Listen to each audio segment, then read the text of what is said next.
All right, land back, y'all. Welcome. Oh, we fixing the lighting. Land back. Welcome.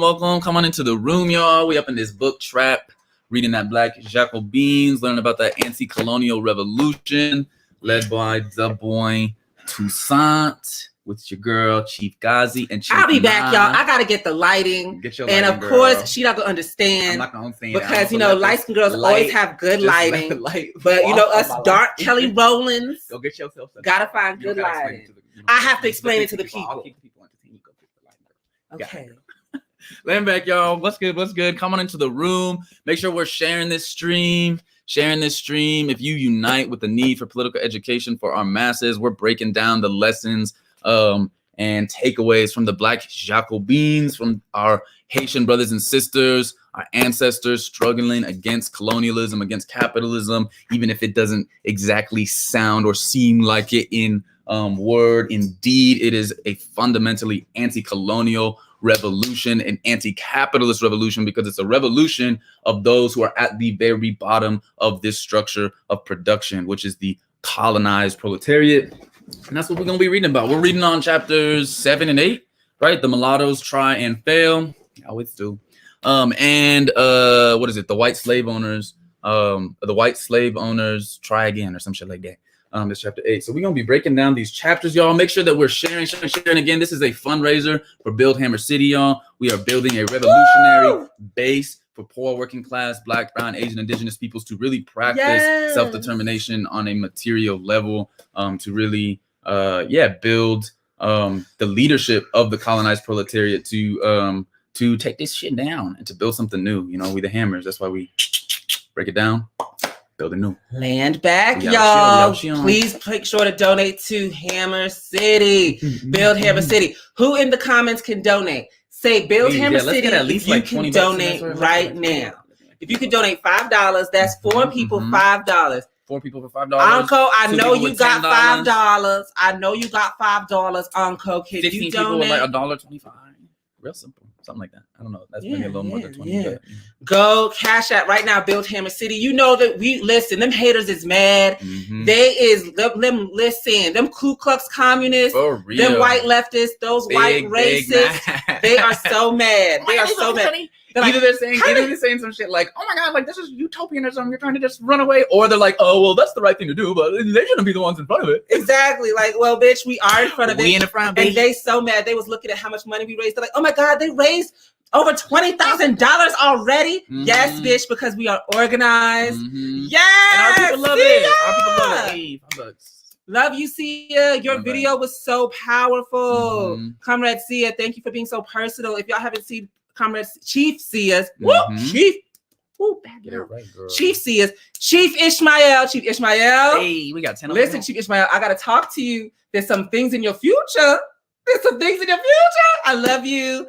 Thank you for donating $5. And your video was so powerful too, Chief Ishmael. I loved that. That determination. That's why they can't stop hammers. Damn, the second I re-enter the comments, Uncle, you got $5. Yes, girl. That's Uncle. That's Chief Uncle, Chief of the West. Don't play no motherfucking games. Best in the West. Who else? We got 3 on it. Land back. Beat us up. The Chief of the United Snakes of America. She's leading the whole damn thing. They leading the whole damn thing. We gotta find another name for the United Snakes of America. We can call Larry. Hey, what's good, Larry? Conrad. Land back, Larry. Come through. I said Larry. You know I'm from Atlanta, child. You said Larry. Land back, Larry. That's what I'm talking about. Land back, Benjamin. Benjamin. Everybody share it. Share. We've got, so we're about to get into this book. Let's dive in. Yes, we're about to dive in. Love you more. Ooh.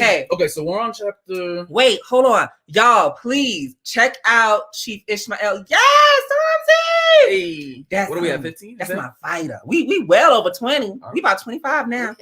But I just wanted to say that if y'all have not seen the videos of Chief Sia and Chief Ishmael, go on our Instagram, BlackHammer.org. Our Instagram is popping. Always. And make sure to watch it and share it as always. It's such good news. We are building Hammer City and it's going to be amazing. No cops, no Rona, no whites. I thought I was going to say no rent. No white. because that's the big. Like, oh, the white's the big one. That's like the one that you say. But For like, me, it's no rent. No I mean, I live in the hood, so I already don't have white. So, oh, there's that one white man. That old white man.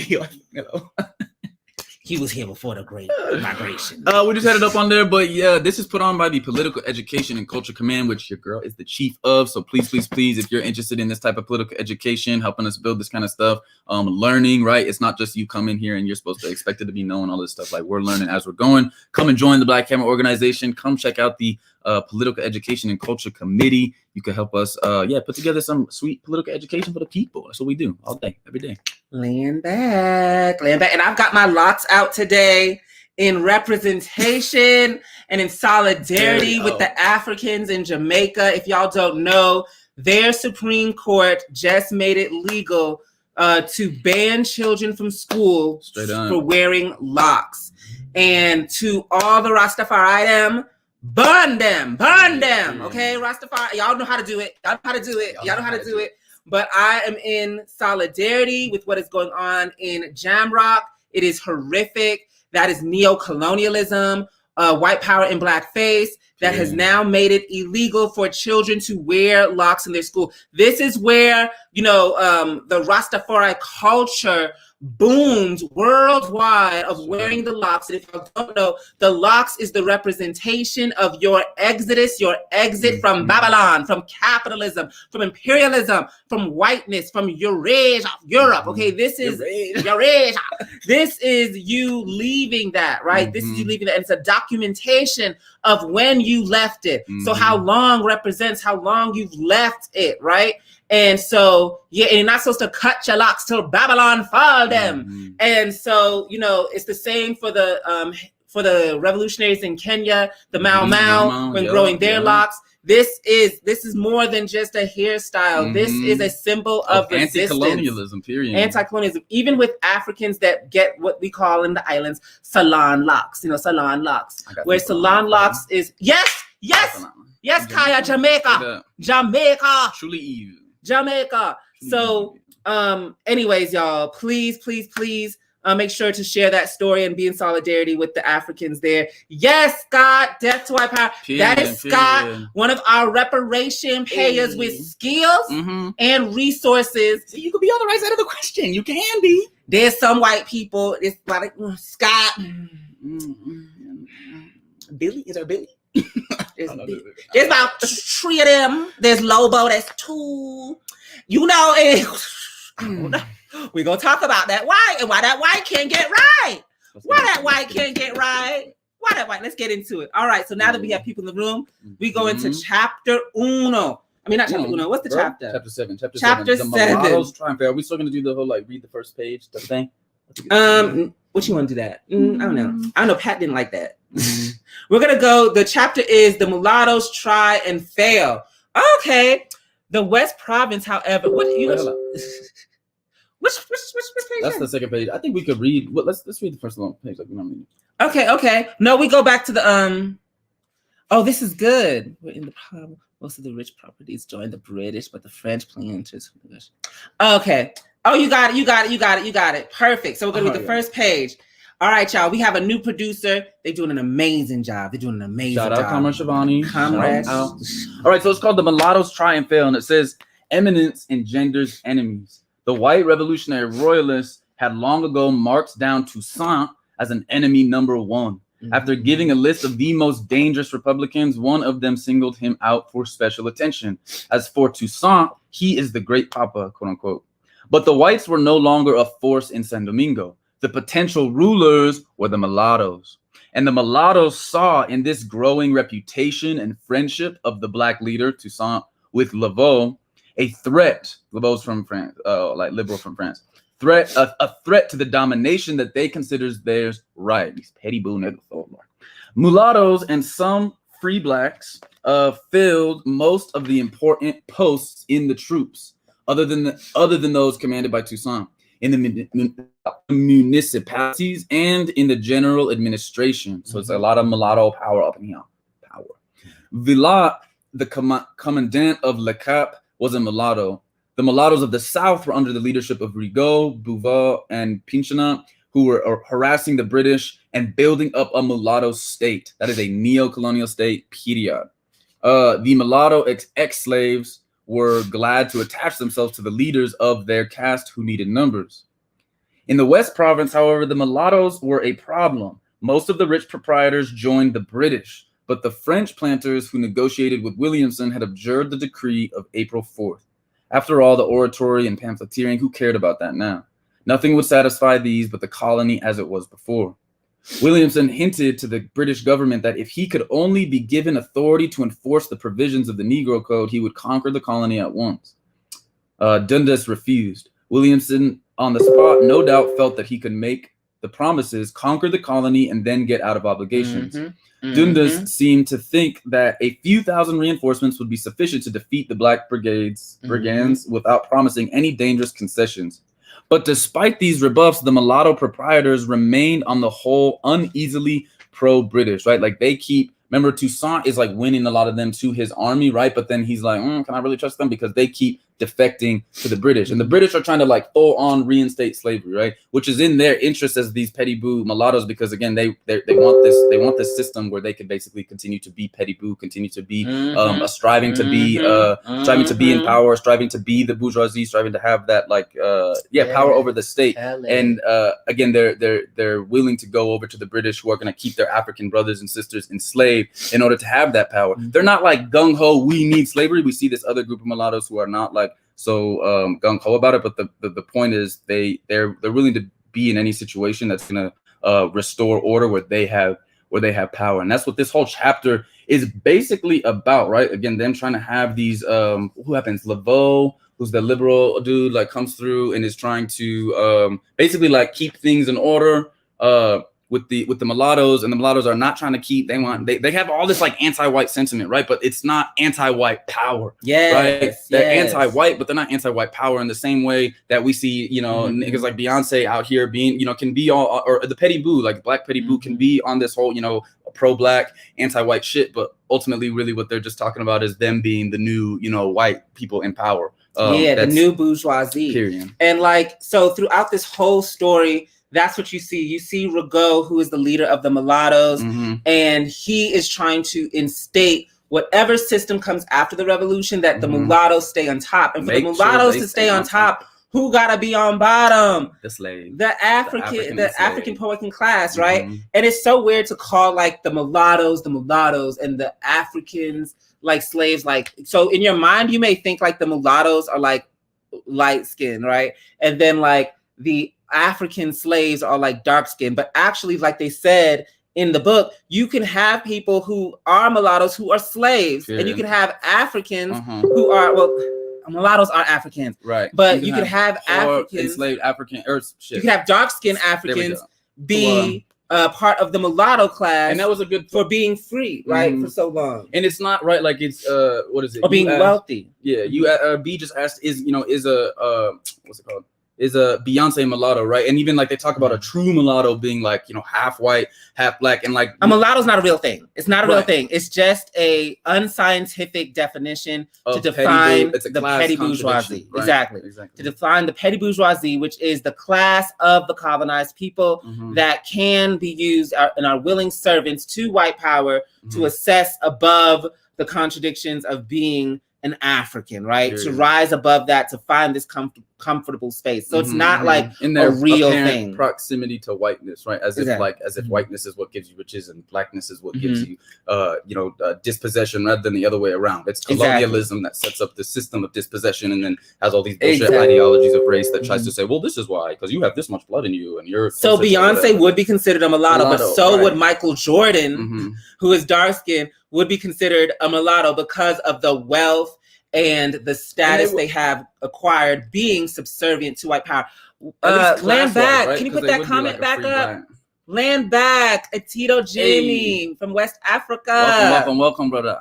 Welcome. So, so you see that. And even in Rigaud, like the prisons, they were saying the prisons were packed with like white people and ex-slaves. Yes, exactly. And ex-slaves. We'll call them ex-slaves. Sure. And ex-slaves. And so they were like jam-packed in that. But like the mulattoes were like were free not in the and above and like in power. Mm-hmm. So he was trying to knock off the whites and Mm-hmm. get them out so that, land back, Joe Garcia. Well.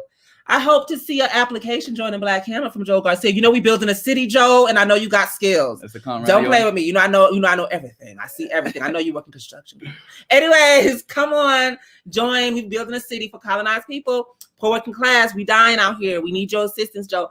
Right. So, Comrade Joe. So, we see that being created, right? We see this, and what this chapter is basically showing us, like Comrade, like Chief Manasseh said, is that like this is the petty bourgeoisie revolution versus the poor working class African revolution in Haiti. And the petty bourgeoisie revolution is just being an opportunist revolution, right? Exactly. It's being not a a revolution that sees the bourgeoisie. long-term interests and understands themselves as part of the African nation that needs to be liberated from a colonial system that keeps us all down, right? It's this short-term interest thing of them, you know, maintaining. They're holding on to these colonial caste and racial science like distinctions in order to. And we can't get confused that is our war just because it is a war against our same enemy in a different kind of way. So you will see Beyonce and Jay-Z in their music, they going off about white people, right? They talking about, I'm like, even in her video, what people don't understand, and what even like people who criticize Beyonce and Jay-Z or criticize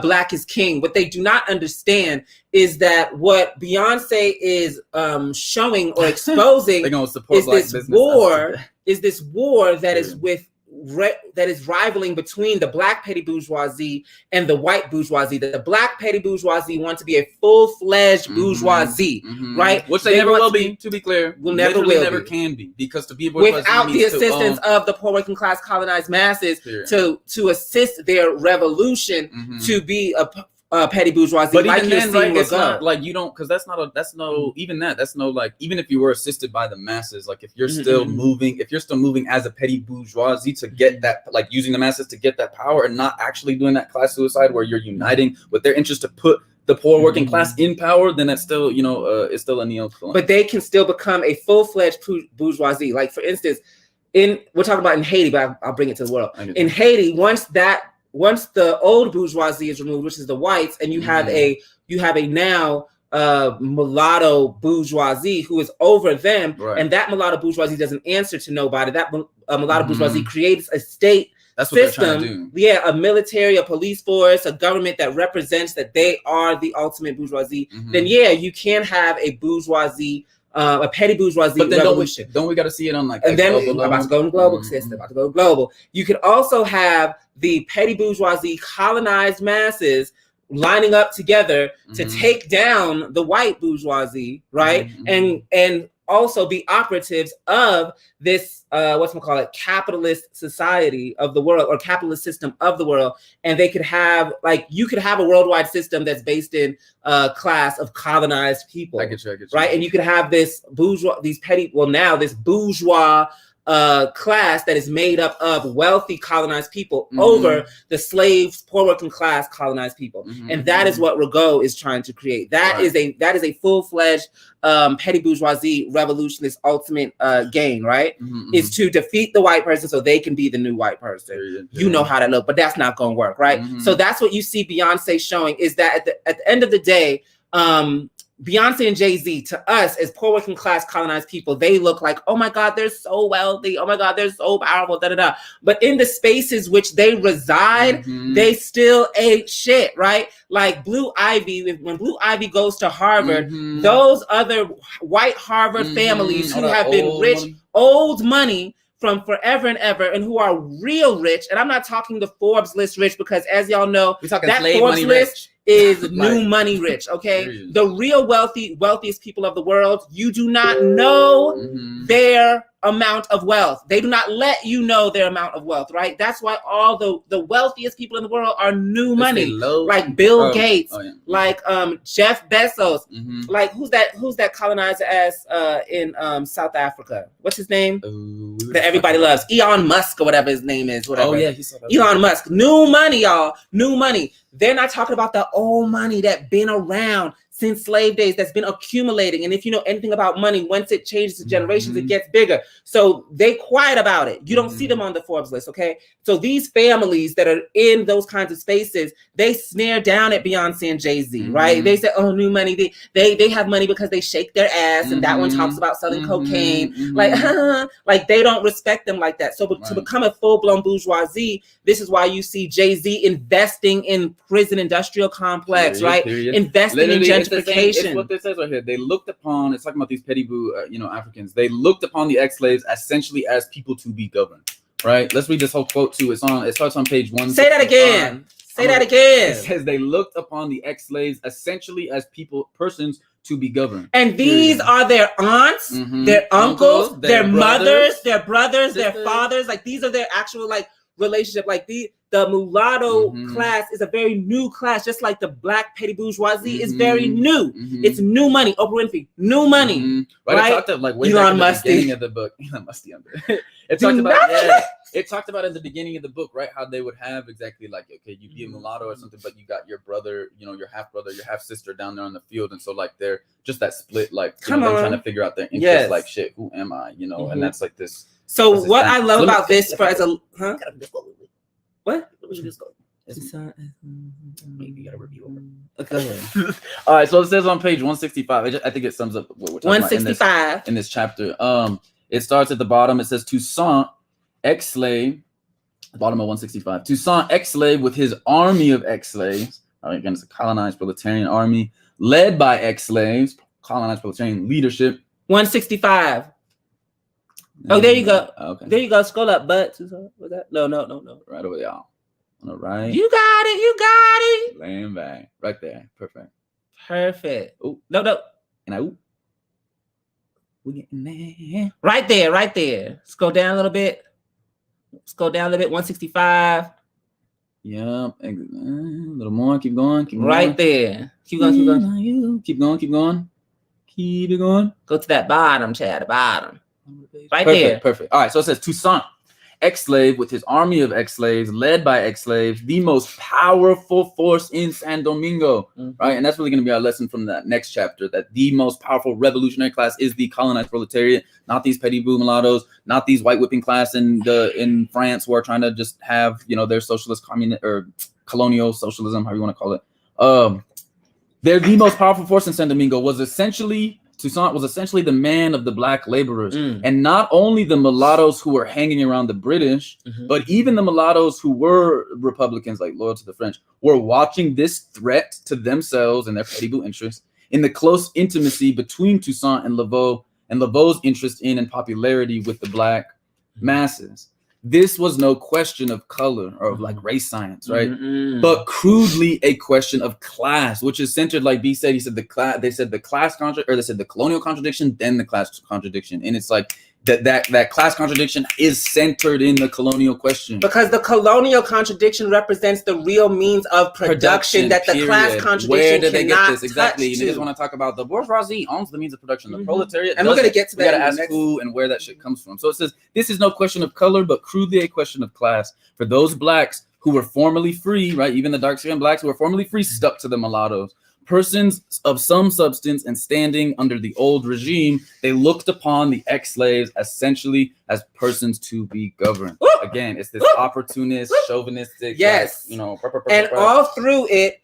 Remember, Rigaud was like, he tells, and the mulattoes, the petty bourgeoisie informs and tells the poor working class Africans, the ex-slaves, that they are only free because of the mulattoes. Like you are free because of me. You got this far because of me, and you owe whatever you have to me. That's what he informs the ex-slaves under their leadership. And we, as poor working class colonized people, we hear that all the time from our petty bourgeoisie, right? We hear from Barack Obama, like, y'all are bad, and the reason why you have anything is because of me, right? Period. The reason you have anything is because of what we have done as the first doctors and the first lawyers and the first politicians and the first this, if you just stop acting up so much, we'll just get this taken care of. Yes.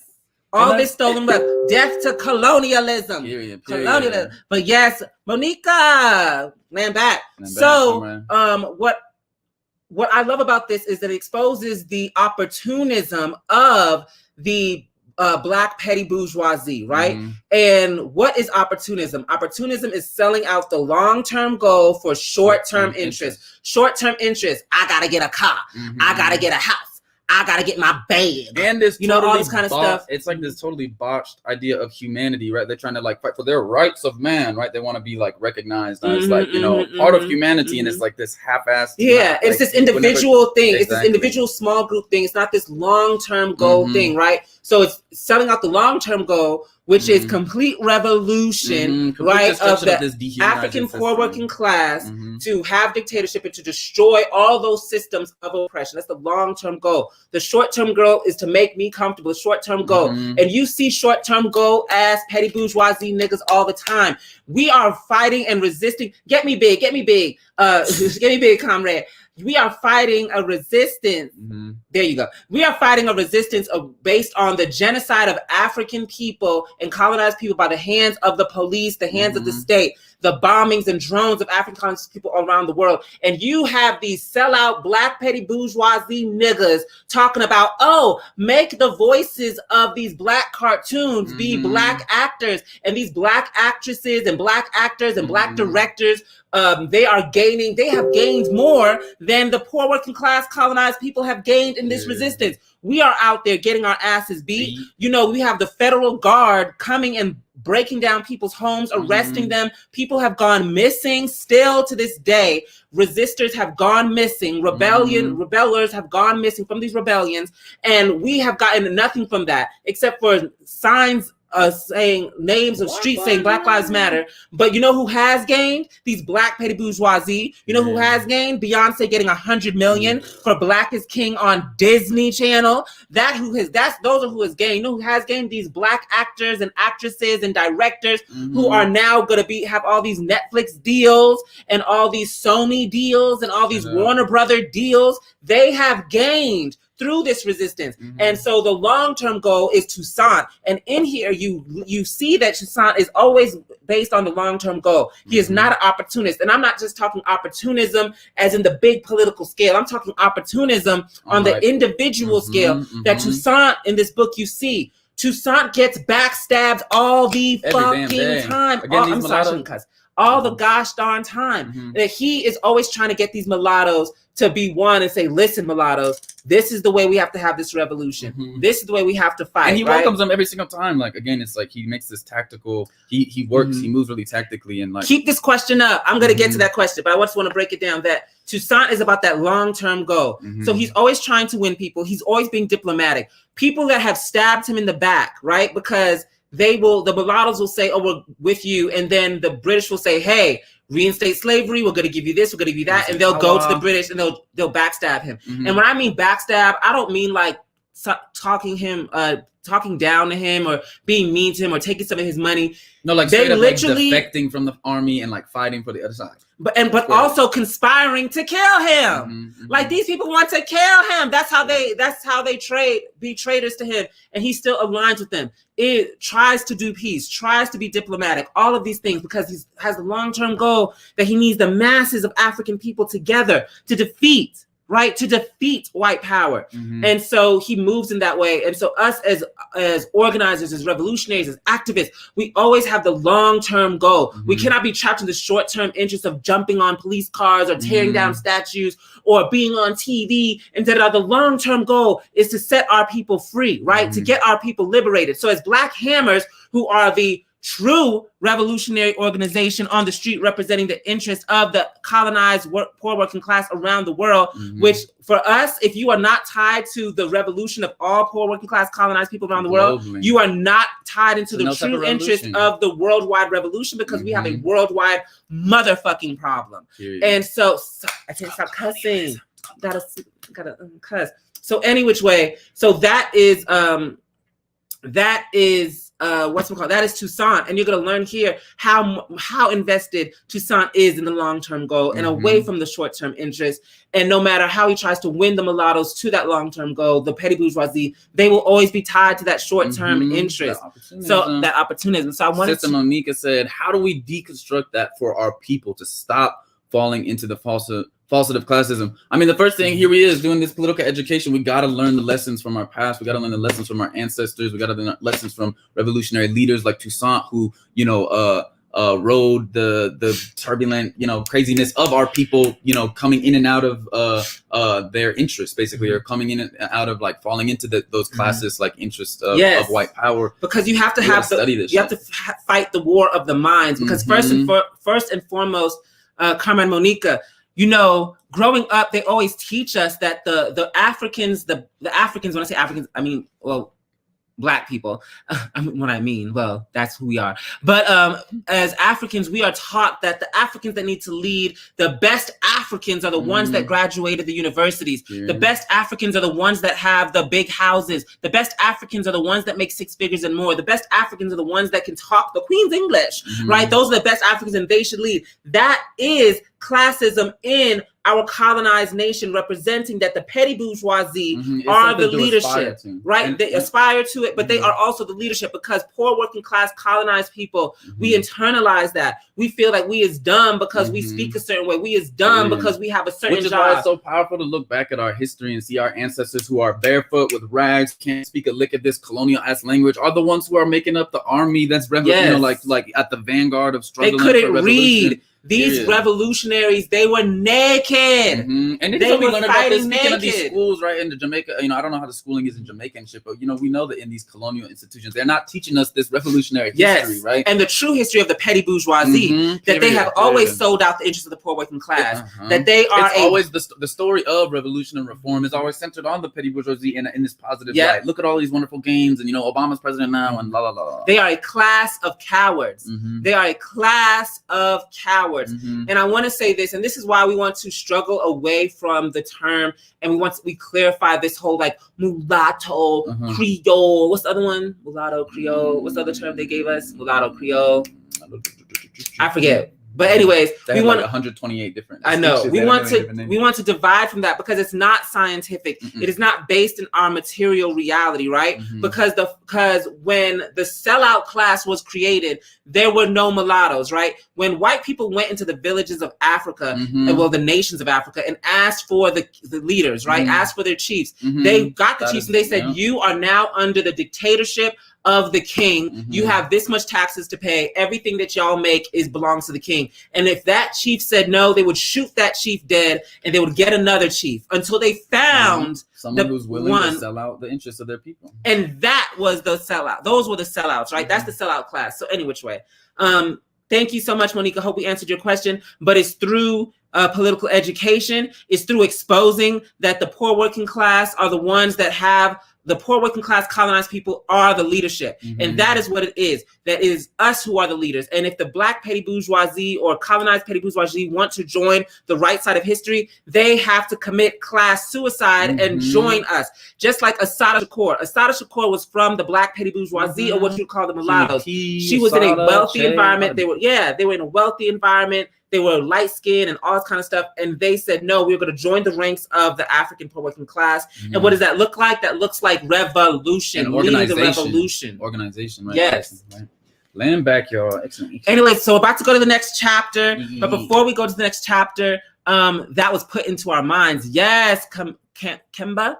What I want to say is, we have to build Hammer City. It is so important. It is important to show the world what the poor working class can do, because we do not know what we can do. When I say these meetings of Hammer City, that I am so just really, what's it called? Encouraged? Why are you showing Laveau? You don't got to show Laveau.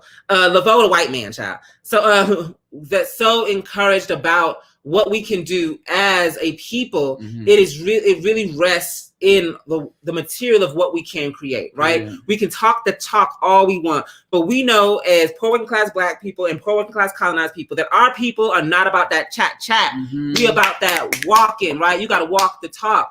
So we are doing that with Hammer City. And when we build this city, it is going to show the world who the real leadership is. And it is the poor working class colonized masters. Versus again, we got all our, we got the sellouts from our own nations who are trying to, crawl us back onto this plantation, crawl us back into white power, give us representation, AOC 2024, like all this bullshit. What was I gonna say? Right, yeah, the Hammer City is clearly just it centers that land question, which is basically just centering the colonial question and getting our people to see that again, this any attempt to crawl back on this plantation is exactly that. It's crawling back on this plantation, and this shit is burning. Shit is over. And again, those opportunists who sell out our long-term interests for the short-term goal, like that leads to our utter destruction. Like our long-term interest is our longevity, is our living, is our ancestors and our descendants, you know, having a world to live in that's not bogged down by this white power shit that completely distorts our understanding of ourselves, our relationship to the land, our relationship to each other. Period. You know, all this kind of stuff. So this chapter was really good, and it just exposes the real class interest of the Black petty bourgeoisie, even when it looks super revolutionary, right? Like, you're talking about the last chapter? The last chapter. Even when they are killing white people, and they got this raw anti-white character about it. It's the class questions got to come. Monica, yes, we are African. The more we identify as African, we are able to see, are connected to our people across the... I can't tell you how much of a struggle. I mean, even it is just to get like my students, right? Like whether it's African students or even like, you know, Latinx students to see themselves as indigenous, for my Black students to see themselves as African. Like there's so much that is taught to us. That's part of that petty boot thing. Like you're an African American. That African American itself is like it's a term to try to, you know, get you think that we could be part of this, you know, again, this idea that America's this great, awesome nation and all these other nations are just like shitty shithole countries. And, you know, our kids like buy into that idea of Africa as like, not dispossessed and like fucked over, excuse my language, by white power, but just as existing that way, right? It's this whole, as if it's not a result of these like material conditions that were violently thrown upon us. And so, you can even see and hear some of that anti-Africanness that they pushed into people. So-called Black people never left the plantation.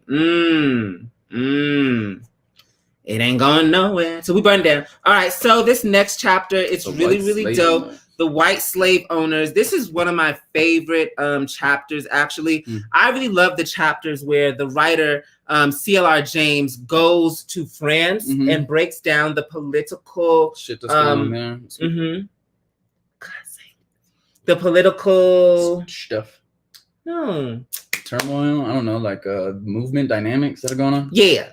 So when he breaks that down and then comes back, back to San Domingo to see what's going on and how that's relating. So are we gonna read the first page? We don't have time, but we're not gonna read the first page. But there it goes. That's one of the first chapters. What's this about? Like what happened in this chapter? So in this chapter, the writer basically breaks down what is going down in France, right? And what we're seeing is that the French Revolution happened. And when the French Revolution happened, what caused the French Revolution? I got to get big right now. Producer, thank you. So the French Revolution happens, and the French Revolution was this new bustling bourgeoisie ruling class against the old ruling class, which was the monarchs, right? Which was the royal family, which was the only way that you could be the ruling class was to be a monarch, right? And the number one way, the way that the monarch gained its power over resources was through this taxation of the people, right? But now there's this new and the taxation of the land, right? From the landlords and the peasantry. And that's how they were getting paid. The peasantry, the landlords, and then the landlords gave money to the royals, right? For living in their country, So they were the bustling bourgeoisie. This was under feudalism. But now, what they say? They said, go ahead. I can't read. Mestizo. Yeah, I used to identify as mestizo to quote unquote name my privilege, but I learned one, it's not privilege to be closer to whiteness, period. To have your culture ripped from you, that shit is murder, spirit murder. And further from my people. Two, mestizo is a colonial term, so why the fuck should we call ourselves that, period? Yeah, I don't really walk around. I mean, I might like joking. Anyway. No, that's dead ass. That's dead ass, right? To really just wash yourself of that shit, right? And to see without because it's those colonial eyes that want us to see this like race science shit because it's such a visual thing, right? Versus like actually seeing the colonial and class contradiction. So another situation in here, so the French had their revolution, and so there's this new French ruling class, this new Franco ruling class that is able to be created because of colonialism, right? So the way that the most wealthy got their resources, it's a new way of getting resources, which is stealing and looting African and colonized nations around the world. Slavery, right? All of those kinds of things, going and stealing the gold and resources and labor of Africa and colonized people around the world. That is this new wealth. So you have new families, new wealth coming out of that, right? And that's what they called pirates back in the day. Pirates were people that participated in the slave colonial economy that were not directly connected to being infantry or part of the royal family. So they were these new wealthy people and establishments, and they were looking at themselves like, I've got more money than the goddamn queen and king. Why the hell am I listening to you, right? I can create, and I have created little armies and things like that. Like, you can't tell me what to do, da da da da. So they started to fight with them.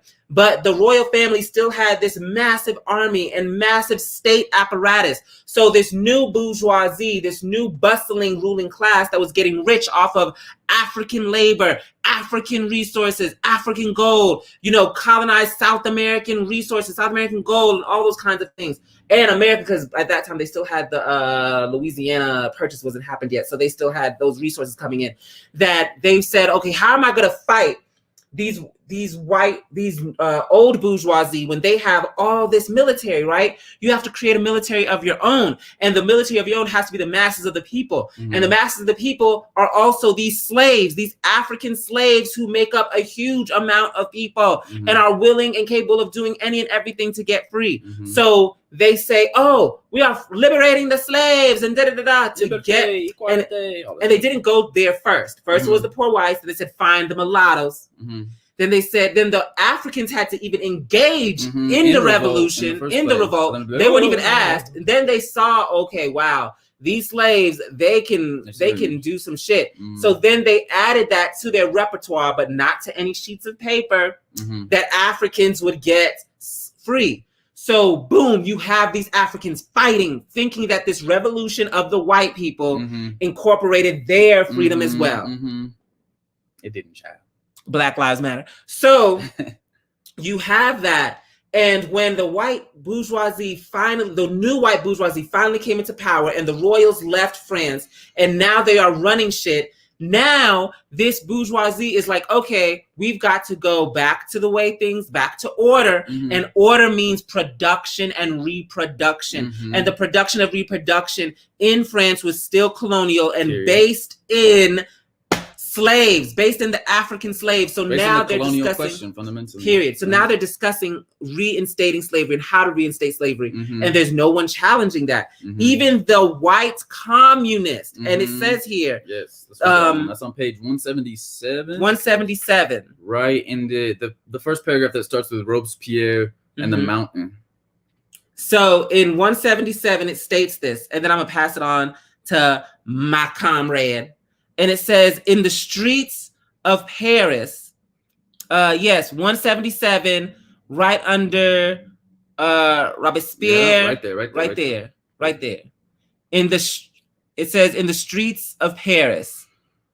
Do you see that? Where they at? Yeah, in the streets of Paris, Jacques Varlet and Roux were preaching communism, not in production, but in distribution. Do you understand that? Not in production, but in distribution. Communism, period, just summed up. It's not about actually liberating the means of production, right, and putting it into the hands of those who were dispossessed of it, which is colonized, poor, working class, Black, brown, Asian, indigenous people the world over, our land, our resources, right? Not just who's doing the work to put it together. They just want the that wealth that's extracted to be distributed equal, right? Medicare for all, education for all this like socialism, colonialism shit, right? They're preaching communism, not preaching against the colonial question. They're not preaching against, enslaved people having dictatorship over their lives, land, labor, and resources. They're just talking about getting more of that colonial loot distributed equally among them. That's what white communism is. Period. And that's why you see Bernie Sanders and all these white leftists and dumb POC leftists who suck white titty because they feel that, you know, being black and brown is wrong. You know them types that be wearing blue contacts and shit and saying that they love being black, whatever. But that it says, it's not about who gets the resources. It's the producer who make them from consumption. That's why they can control over that production. That's why they can line and be behind Bernie Sanders and call that some type of socialism or going closer to socialism, but it does not discuss. It does not. Bernie Sanders was not saying we need to stop bombing and droning Africa in the Middle East. Bernie Sanders did not say, you know, freedom to Palestine, and Palestine needs to rip Israel out of existence because it's a colonial white nationalist state. Bernie Sanders is not saying return America back to the hands of the indigenous people. Bernie Sanders is not saying to get U.S. troops out of these 200, 800, whatever military bases around the world. Bernie Sanders is not saying that the Middle East should have dictatorship over their land, lives, and resources, and we should stop stealing their gold. He's not saying any of those things. What he's not saying reparations to the African slaves. That is the base. That is the ABC 1, 2, 3 of a socialist or communist kind of thing, right? But he is only talking about the distribution, just like Comrade said, the distribution of who gets the what's it called? Who gets the resources that are stolen? How does that get distributed evenly among us, right? That are stolen, these stolen resources. He's a thief talking about how to divide the loot that was stolen evenly, and he's being called a saint. But he's a thief at the end of the day. And so in this chapter, the Toussaint learns, and the other leaders of the revolution, the African revolution and the Black bourgeoisie revolution that's going on in Haiti, or San Domingo that it was called back in those days, what they are learning is, yes, Kingsley, y'all better be hammers. I know y'all talking amongst yourselves, but I see Kingsley, I see other amazing Africans and other colonized people. You need to be recruiting. Y'all better be recruiting. Stay on your job. Stay on your job. That titty almost dried up too, period. Yes, that white titty is about to be dried up. Yes, but Hammer, stay on your job. So I hope y'all are making friends on Facebook with the people in these comments. These brilliant African colonized people that are speaking today, make them your friends and recruit them into Black Hammer, y'all. We got to build this revolutionary organization. It's not about that chat. It's about that fight. So any which way, the Africans in San Domingo start to hear about what's going on in France, that they just put their lives on the line for 4 fucking years. Fighting and killing and doing all kinds of things for 4 whole years, and now they might be losing the ability to be free. That they hear that coming. So Toussaint, Rigaud, and Valette are moving in a way now to say, okay, what are we about to do? What are we about to do? Them whites are meeting. It's time for us to start meeting. Them whites are meeting. You know, we got to put our differences aside. We got to figure this out. So that's what you see here. So at first it was Laveau. Laveau was over San Domingo. He was this white representative over the island of San Domingo. And his main objective was to regain peace and order, right? Peace in the Middle East. And him and Toussaint were friends because basically Toussaint was like, cool with that as long as we is free. So boom. So Toussaint was basically running the show, making sure everybody got along. People weren't fighting, You know, if they did, he would defeat them by words, by letters, and things like that. Because Toussaint did not like Africans fighting and killing other Africans. He saw that as weakening their ability to liberate themselves or to have defense. So Toussaint was always that person for them. And then, but the mulattoes hated Toussaint because Toussaint was this ex-slave. They see themselves as, and then it's like, So, and the French revolutionaries wanted a connection with the ex-slaves because the ex-slaves were the fighters and the masses that could defeat the royalists, right? Period. And that's the only reason why they're united with them. They're just literally, they're just using them as pawns. It's not any type of united with their interests And they're starting to see that. The Africans are starting to see that. It says on page. Wait. So then I could explain the story. So then the mulattoes feel like, well, Toussaint the mulattoes feel like, well, Laveau gotta go because I don't want to see no white. I don't want to see no goddamn white person telling us what to do. And so because he tries to control them, they have a whole revolt and a whole like. But Toussaint sees that the Laveau, the white person, the France commissioners or whatever, equal them being free, right? Assist them in being free with arms and things like that against this mulatto kind of thing. So what they do is they kidnap Laveau. The mulattoes kidnap this white man and they arrest him, right? And I'm like, oh my goodness. So then Toussaint's like, no, release Laveau. What the fuck are y'all doing? So then he tells Laveau, go about your business. You gotta go to France. You gotta get the fuck out of here. It's getting hot, right? So then they send someone else who is Sonthonax, and Sonthonax comes in, and Sonthonax is like, peace. Sonthonax is like the Bernie Sanders, right? He's like, peace. I love the niggas. I love you all. Oh my god. He even has a mulatto women. He has mulatto woman. That he keeps around. He's supposed to be this person who's like so down with the blacks because he keeps mulatto women even around. Yes, he keeps the mulatto mistress around him. Shops with her. She probably all like, you know, all bougie and stuff, got a big hat and dress and things, and she's all like, so he's like, oh, and everybody loves Sonthonax, and Sonthonax is like, freedom for the blacks, yeah, man, and everything like that. But Laveau, Toussaint knows who butters Sonthonax's bread, right? And that is France. And Sonthonax is only doing this pro-free black thing because the free blacks equal Britain not taking over Haiti and Spaniards not taking over Haiti, right? Exactly. It says right here, unfortunately, Sonthonax, who's so down, true representative of the revolution, was also, and it's true that this representative of this French Revolution, was also the agent of the French Republic, sent to ensure that France and not the mulattoes should rule the colony. Again, like his interests are ultimately to this white power system, even keeping control over the mulattoes who are trying to have their little petty boo power. I think the takeaway from this chapter, and we should have said it for the last, I should have stated for the last chapter, right? I think it's our point of unity, principle of unity number 3, that all of our problems come from colonialism and the neo-colonial submissives within our own nations who sell out our interests to the white ruling class. And that's exactly what we saw with this whole, you know, again, petty bourgeois African revolution, right? Or it's like Malcolm X talks about the Negro Revolution versus the Black Revolution.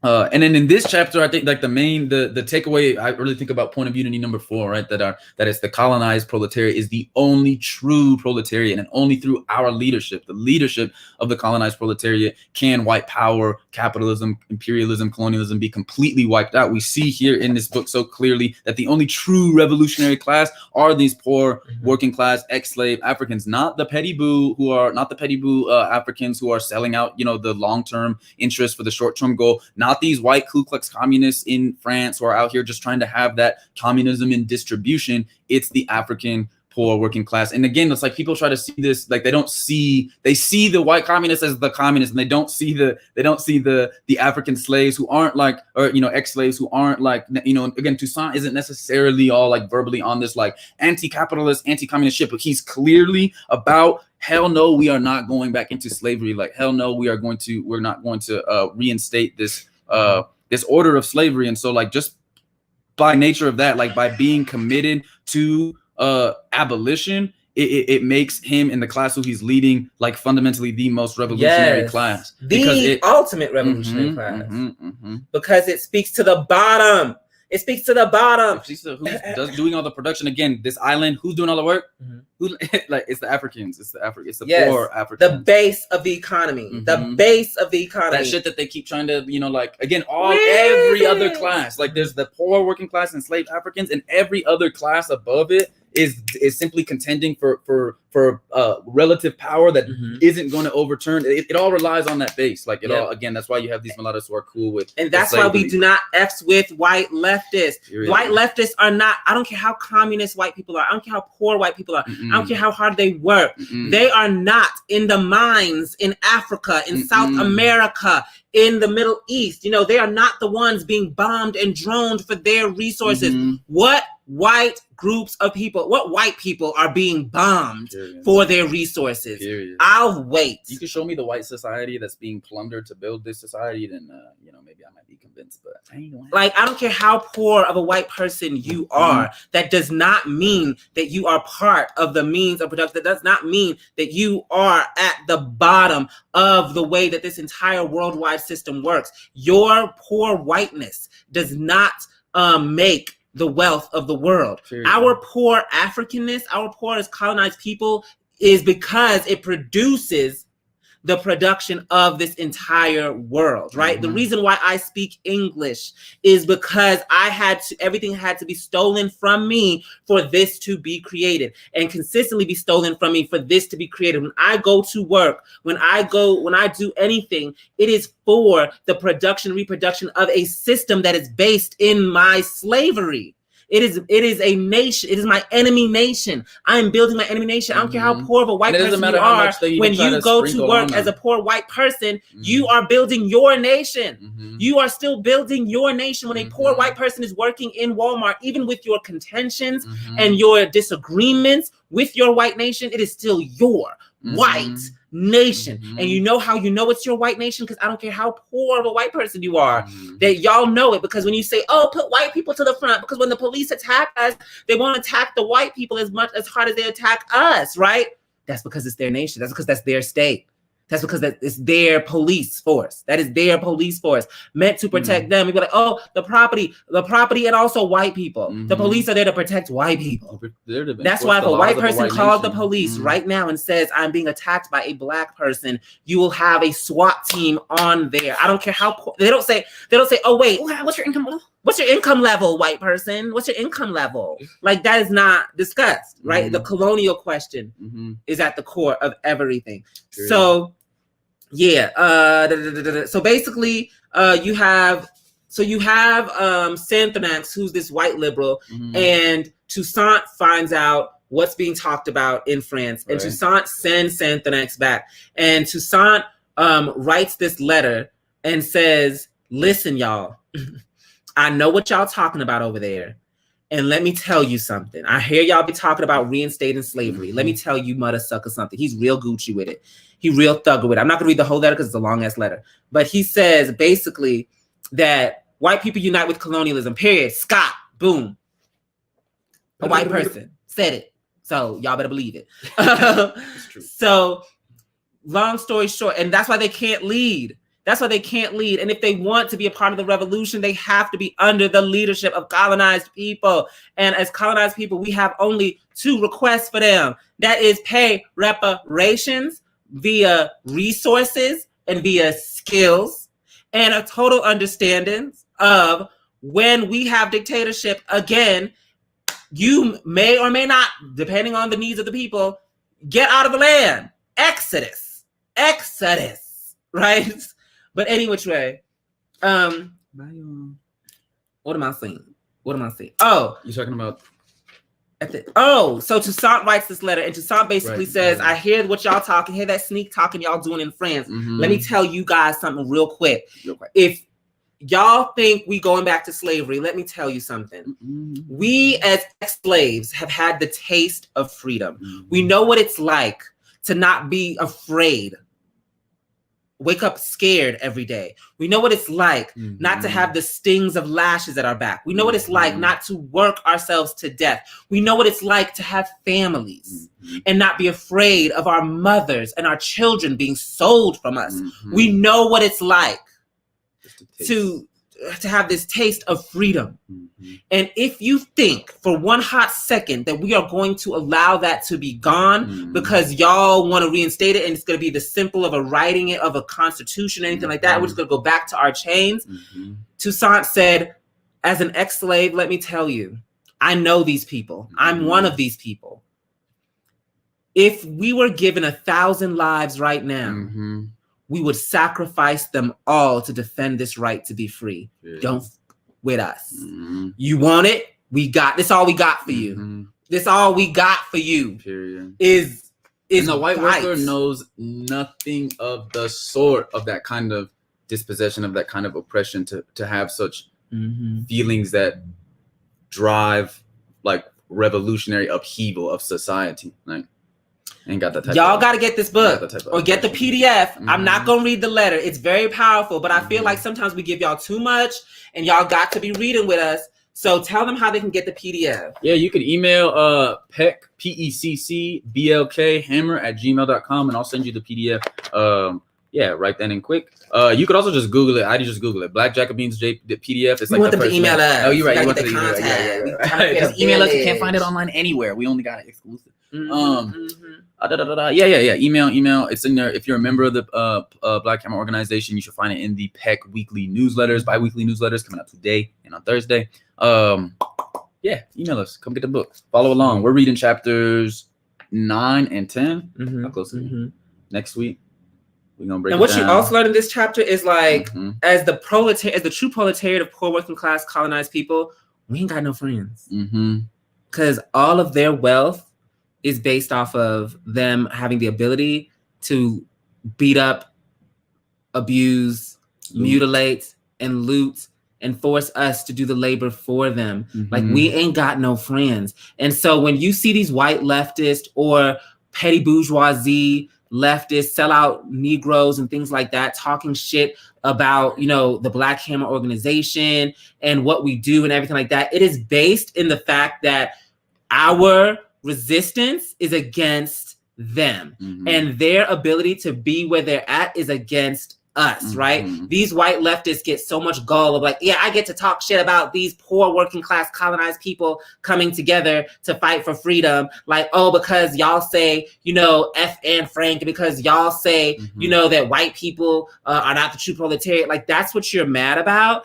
And at the core of the fucking contradiction, and you can find all these little things and lies and things that you want to do, just like they lied and slandered around Toussaint, because this is what they do, and they backstab Toussaint because this is what they do. But Toussaint, his power was found in the masses of the people and the aligning with that interest. And no matter how much slander they do against the true proletariat, the poor working class masses are only looking for somebody that is going to fight for their material interests. You can have all, like, poor working class colonized people around the world don't give a fuck about no Anne Frank. Poor working class colonized people around the world don't give a fuck about no white Jews. Poor working class colonized people don't give a fuck about any of that. Don't give a fuck about these respectability politics because they mad that we post twerking videos. Like, they don't care about any of that. Chief Jean said when Napoleon tried to reinstating slavery, we're not there yet. Take that down. Take that down. No. Thank you, though, Jean. That's Chief Jean. That's one of our Haitian chiefs, comrades. Shout out. Blood of Toussaint running through their veins. Like and share, y'all. Like and share. Like and share. Keep liking, keep sharing. Again, this political education is What did you learn from the second chapter? I mean, from the second chapter. What's the chapter? The same things we've been talking about this whole time, like the centrality of the poor working class colonized proletariat as like the only revolutionary class, and like they're uniting with their interests is the only way to dismantle white power. If you're serious about dismantling white power, like, you've got to see the petty boo for who they are. You got to expose these white leftists as simply the left wing of fucking white nationalism. You've got to see the power of like masses of the masses of our people conscious of who they are and who our enemies are. And like that's it. Basically, that's it. That's powerful. And what I liked in here is that the sacrifices Toussaint was willing to make. You can read it in his letter. Like, when he turned on France, because remember in the last BookTrap, you were talking about, like, Toussaint is all about France. Like, why is he so in love with France, right? Right. Or no, I was asking why he. That was the cliffhanger, right? What was the cliffhanger? It was about why he was why Toussaint was like eager to keep like the agricultural production, right? Because he's all interested. He's making sure that the like economy of the island is stays, but like is also united with smashing slavery. But again, like, he's not necessarily on this whole like, and the, you know, poor black laborers are going to be in the halls of like, you know, power making these decisions. That's what I was talking about. Yeah, because he was tied with France at a certain moment because he thought France was tied into the freedom of slaves, right? And what you understand from here is that Toussaint gives up, like, Laveau and Antonex, they just weren't just random white people. They were white people that were like, that gave Toussaint, well, not gave, but that elevated Toussaint, protected Toussaint, gave Toussaint these resources for weapons and all these other kinds of things. That is. And did all this, keep that up, and gave Toussaint all these kinds of things. So for Toussaint to turn against France is a huge thing. Mm-hmm. He's turning against the people that helped give them resources for weapons. Mm-hmm. He's turning against the people that helped them learn military tactics and all these other kinds of things. He's turning against the people that made him the commander-in-chief of the island. Straight up. He's turning against them and saying, fuck all your titles. Bump all your titles. Turn that away. It's about the interest of my people. And how C.L.R. James released that Toussaint was bare and said that he is a man for the ex-slaves. He's a man that is ending slavery, and that is it. And that is something that he will not bend away from. That is something that he will not toe away from. He is willing to put his life and every life in San Domingo for that. And that was just really powerful for me, because it just talks about somebody that was like, he's putting his family at risk, his children at risk. I mean, his family, his children, his family, but like all of that at risk. And he even says in his letter, like, it is no question that I will sacrifice my own safety for the safety of San Domingo. Like, there's no question. And I just thought that was super duper powerful. Uncle said, our international comrades asked us who Anne Frank was when all of this happened. Never heard of her. Who's she? Exactly. Because we ain't crying no tears over one little white girl. I don't care what she went through. Our girls are going through horrors today that I don't see not one. And I don't care if there was a whole bunch of white Jews crying around. And it speaks to the way, like we're talking about this whole, the colonial contradiction is completely decentered and erased from our consciousness in the core, especially of this white power system. And it's like so like prevalent and sharp, at the peripheries, of where our people are colonized. I mean, we're colonized globally, right? But like, what was I gonna say? Yeah, like to the point where, again, like the sharp edges of colonialism are what the fuck we focused on, not like this spectacle of white imperial innocence. And that's what Anne Frank is, like as a tool of white power. Period. And just like look at these organizations. Like, we got invited to this shit a while ago that was like, oh, these organizations, they were coming together. All these organizations that are for the people coming together. You know what they were meeting about? They were meeting about like legalities of how to keep themselves like out of prison, or when they get locked up for like protesting and shit like that. Like, all these organizations were not coming together as leadership of oppressed people, where the masses, millions of our people are about to be evicted into the streets, into the fucking... You really swang today. I know. Into the freaking streets. Children, millions of Black and brown, African and colonized children are about to be pushed into schools to catch coronavirus and die. And there's still laws out there that says if you don't give your child to the school, that they will arrest you. Kamala Harris, her freaking law in California still stands, where if your child misses a certain amount of school, that the parents go to jail. So, and you are having this reinstating an opening of school.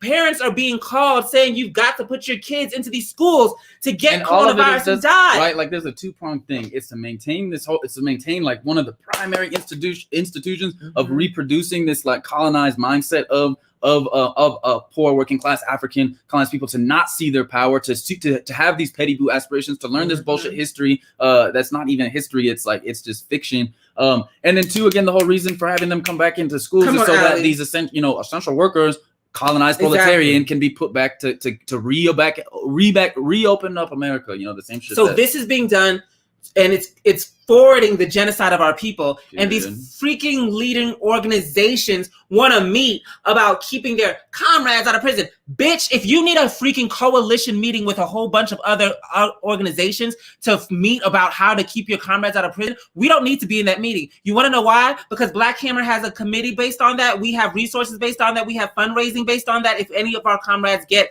in prison. So I don't know why this is a contradiction you're trying to figure out now, ho. That's the reason why you're not fucking leading. meeting. Our people do not need us meeting about how to keep ourselves, because our people need us meeting about solving those contradictions. And that is why we are out in the community giving PPE to our people, real high grade class N9, KN95 masks, herbs to our people to keep our people safe, right? At all freaking times. We are out there giving food to our people so they can eat. We are out there raising money to build a city because our people need a place to go, and it cannot be the streets of this freaking United States of America. And all of this winter is freaking coming, y'all, and we're gonna have our people freezing to freaking death, and you want to have this meeting? Bump that meeting. We're building a city because my people will not be going through another freaking genocide in my freaking lifetime. Like, this is we're going to genocide already, but this new wave of a genocide, it's done. So please support Hammer City. We're building this city because we're answering the questions of the slave, like Toussaint was answering the questions of the slave. We're paying attention to the material interests of our masses, not just talking all this theory, communism, equality shit, like. We out here trying to unite with it. It's about winning the masses to trust in our leadership, right? It's about and that trust comes from actually paying attention to our concrete material needs, paying attention to the jagged edges of colonialism that are piercing every fucking limb in our bodies, right now. So. And the fact that we are slaves still. These people that are leading these other organizations, they are not the slaves. They are the mulattoes. They are the sellout class. They are the white leftists that will sell out our interests. The reason why we are so gung-ho in building Hammer City for our people is because, bitch, we need it. Straight up. This, Manasseh is a teacher about to go back to school. Manasseh is worried about his own students, is stressed out about that. I'm sorry to expose you like that, but going through anxiety and things like that, that I'm well aware of, and seeing him going through this frustration, oh my gosh, I don't even want to read the emails coming from the school system because it is so frightening about what's about to happen. And with even the just students. tired of trying to fight for some type of anti-colonial education and revolutionary type of pedagogy in classrooms that are fundamentally colonial. That shit, it's not working. It's not Period. It's not working. Our comrades are the unemployed. Our comrades are the ones that do have the jobs still, but are being put in unsafe situations. So it's this is our problem. This is our main problem, right? Our main problem isn't being arrested at these freaking protests. Seriously. Our main freaking problem is this genocide that the masses of our people are subjected to. And let's not act like the masses of these protests are white people, where their only concern would be being arrested at protests. But any which way, y'all, we build land back. This was a really powerful book trap, and I love these book traps like this because we just want to give y'all lessons to really strengthen your compass, your revolutionary compass. Take the lessons, like we said, like Comrade asked, what can we do to get our people to stop uniting with this classism shit, uniting with this sellout shit? And it's political education where we learn the lessons from our ancestors. We're not just reading this to it's not just a history lesson to know history so we can go at our dinner party and go, I know the Haitian Revolution. It's about learning the lessons that our ancestors have laid out for us and have learned and have left for us to pick up and to sharpen, to revolutionize the science of freedom, the science of liberation. It's the point of reading this is to strengthen ourselves as revolutionaries, to strengthen ourselves as organizers within our own communities. It's practical. It's about meeting again the material interests of our people and seeing how those dynamics work and how all this shiz happens to keep our people distracted from their real material interests, to keep them with their eyes on these petty boo, sellout mulattoes and white leftists, who are trying to veil all the shit that they're selling to us in this, revolutionary rhetoric and imagery.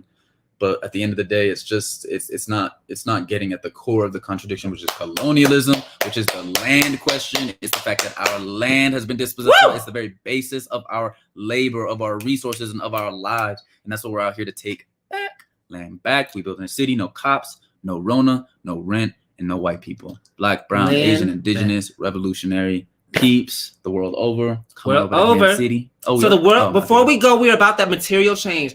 I just want to shout out, we just reached $22,000 because of y'all. Y'all, we have to make this happen. This is our revolutionary fight. You understand me? if you not ready to push a GoFundMe with me, you ain't ready to push these slugs with me. You know what I mean? So we are at 22,000, and I need people to donate. I need people to go to the GoFundMe and donate on the GoFundMe. We need more people donating on the GoFundMe. We getting money in that Cash App. Yeah, we got the Cash App, but the GoFundMe I like because I want to see y'all's messages, like why y'all are donating, right? And we can't put your messages when you do the Cash App. So please, who can go on GoFundMe and donate $5 right now? Go on the GoFundMe and donate $5 and put a message there. Put a message. I want to see messages there. And those messages are so important because it informs other people of why Hammer City is important, right? But we have $22,000 and $22,081. And I'm not going to be emotional, but like, it's powerful to read this and see the power of the masses coming together to end oppression and to fight back. And it is powerful to see this colonized people wanting to have our own space, our own city. And it's powerful to be out in these streets, passing out PPE, talking about Hammer City, and watching our people light up, watching our people unite with the need. It's not sometimes ain't nobody said they don't like it. Nobody. Everybody's mad hype about it. Like, just to see our people, the masses, like, see clearly when I don't gotta struggle to be like, yo, this white power shit, it is falling, it is crumbling. They're like, yeah, clearly, right? Oh, y'all can land. Oh, we practice this up,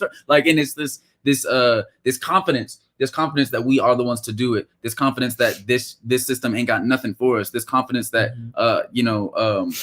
I keep saying it over and over, that we're the ones to do it. It's and let me tell you something. Like, Manasseh is a true, like, boots on the ground organizer, right? Like, that's where he like really shines and reigns. And I'm the one that has to be like, come back. I need you to be like in this leadership thing of really like implementing and like multiplying yourself. But like, to see him out there, like, we've got to make a tape because he will literally run up and talk with everyone. Like, if there's somebody in the glimpse of his eye that got melanin, he talking to them. And it's just straight up like, this is what we are about. And it's no like scapegoating it and like liberalizing it, making it look progressive and safe. Like, it's straight up, we're building a city, revolution. We need it. Our people are dying. No whites, no cops, and the people love it and are open to it. And then he throwing the money too, like, right? Just to we don't even be asking for money, and the people be giving it. Any That's little a contradiction, though. We do have to be asking. You're right. No, but it's beautiful to see. Like, again, like, it's not even a struggle. Like, it's not even a struggle to unite our people with this. Like, our people are there. Our people are ready. Our people are waiting for Hammer City. Our people are waiting for the colonized proletarian leadership to see in them the leadership for our own liberation. And it's again a beautiful thing to like be out in the streets, to be talking to our people about this, to have, for them to see that, yes, it means something to just give, here's $3, you know what I mean? Like, we're building a whole city, we need 500K, but that every little bit matters. And that we got this. We got this. So who in the comments can say that they can donate $5 on the GoFundMe and write a cute little message? Just $5 more. Hey. Thank you, DX. Please GoFundMe by Friday. Thank you. Who else can pledge to donate $5 on the GoFundMe and write a message? Real quick. GoFundMe only takes $5. The least they take, I believe, is $5. So that's why I'm asking for that, but I want these messages. Come on. 2 more. I feel it in the room. And we ain't going nowhere until I see it in the room. Who in the room? $5 on GoFundMe. Write a nice little message. And so we can get more resources, get more people to support. Does it count if I give $5? I want the people that are watching us right now to do it. But if y'all don't, it's just going to be me and Manasseh, Chad. I'll make the 3. So, will we? Yeah! Right. Shout out to my Chris. Hey. Up in that Put Up Picture Nation. Thank you. One more. Bang. Come on, y'all. Let's make Toussaint proud. Chris said, I got you, Chief, but you don't got you. You got us, and you got your people. The Put Up Picture people, African people, Asian people, the world over. That's what we're getting. We love you. We love you, Chief Chris. You fight hard. Who else out here? One more. Hey. Woo! Scott. All right. Scott, you already know in your message, put reparations. Oh, and woo! Hey. We doubled it real quick. Thank y'all so much. Great job, comrades. Make sure to share, you guys. Yes. We've got to get new people sharing, new people donating. Yes. Let's get that out there. And just so you know, sneak, but we are planning an event that is going to be directed towards the colonizers, the white people. And because we're going to talk about it, because we are not afraid to answer the white questions. And we are going to have a question about what white people need to do in this time. So we're looking for white people in the panels. If y'all would like, if you're a white person that would like to be in the panel and discuss. Are we having a panel? We having a panel discussion shit about Black Hammer's going to be talking to the whites. If you would like to be one of addresses the whites. If you would like to be one of them whites to talk about what white people need to do, please hit us up. You can hit me up on my Facebook, hit Manasi up on their Facebook. But anyways, we out this y'all. Thank y'all so much. This was awesome. We will see y'all next week. Land back, y'all. We're reading chapters 8 and 9. Shit, 6 and 7. No. I lied. 5 and 6, 7, 8. We read 9 and 10. 9 and 10. 9 and 10 already. Yeah, wow, we are getting through this book. All right, y'all. Donate to Hammer City. Build Hammer City. Share. Like. Let's build this revolution, y'all. Land back.